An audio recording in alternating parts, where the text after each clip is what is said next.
Welcome once again into this channel. This is the Philippine Review Center or PRC, and on this video we are going to solve for this one.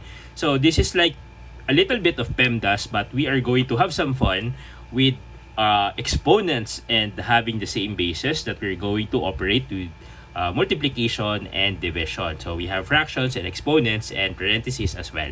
So in here we have 3 raised to the power of 2 and it's being raised to the power of 4 over 3 raised to the power of 6 plus 3 raised to the power of 3, and it will be multiplied by 1 over 3, and we are going to solve for the final answer. So dito guys, what we're going to do first is to operate this term first. So this one is like two terms now separated by addition. So all we have to do, since we have an exponent here, we're going to operate first the exponents. So as you can see, if we're going to have an exponent being raised with another exponent, ang first na gagawin natin is to multiply this one. So we're going to multiply 2 by 4. So that would be, so what it would look like would be 2 times 4, and that would be 3 raised to the power of 8. So we will now copy 3 over 6 here, right? So what's next is that this is what we are going to operate first, right? The left side of the leftmost side term. So our first term. So what we have here is they have the same base na, and that would be 3, but they have differing exponents. So if that is the case, no, we will just copy the base number, which is 3, and then when it is division, we are going to subtract their exponents. So it would be 8 minus 6. So if it is multiplication and having the same base, what would happen is that we will copy their base and do addition instead of their exponents. So in here, since it is division, so this is not included in our solution. So in here, since it is division, we are going to subtract. So now our first term will look like 3 raised to the power of 8 minus 6, and that would be equal to 2. So our first term would now be equal to 3 raised to the power of 2, or 3 squared. So we will copy that one here. So this is the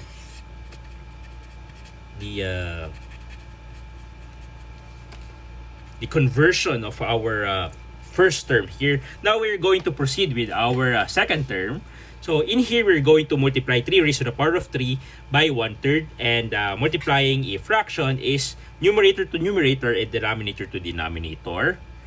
And the denominator of a number is just equal to 1. So numerator to numerator, 3 times 1, that would be 3 raised to the power of 3, and that would be over 3. So in here, we have the same basis pa rin, same for this one. We have the same basis but differing in exponent. So the exponent of a whole number is actually equal to 1. So all we have to do is copy the base and then subtract again their exponent. So that would be 3 minus 1, or that would be equal to, our second term is equal to 3 raised to the power of 3 minus 1, which is equal to 2. So our conversion now here for our second term, so let us have now the addition and then copy our second term, which is also equal to 3 raised to the power of 2. So in here, we could just have this 3 raised to the power of 2 is equal to 9. So right then, we have also 3 raised to the power of 2, which is equal to 9. So the whole equation is just 9 plus 9, and the answer would be equal to 18. Yan.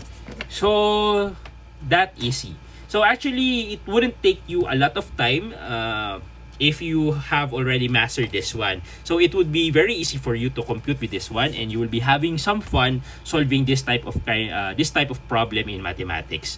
So having the same basis of the number with the exponent would be really fun to do in mathematics to solve. So I hope that you guys enjoyed this video. I hope that you have learned something from this one. This is PRC. Thank you for watching.